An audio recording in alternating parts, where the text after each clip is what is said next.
How to transfer crypto from Coinbase to Coinbase wallet. To transfer cryptocurrency from your Coinbase account to Coinbase wallet, open your Coinbase wallet here.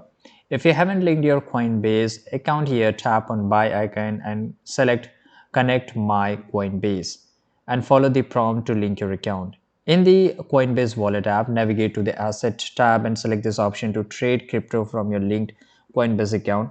Select the cryptocurrency you wish to transfer, for example, Bitcoin or Ethereum. Now, once you select the cryptocurrency, specify the amount of cryptocurrency you want to send to your wallet. Review the transaction detail, including any applicable network fees, and confirm the transfer. Make sure that all information is correct before proceeding, as sending to an incorrect address can result in a loss of funds. After confirming, the transaction will be processed depending on network condition and the asset being transferred. This may take a few minutes to several hours. Check your wallet once the transfer is complete. This is how you can do so. Thanks for watching this video.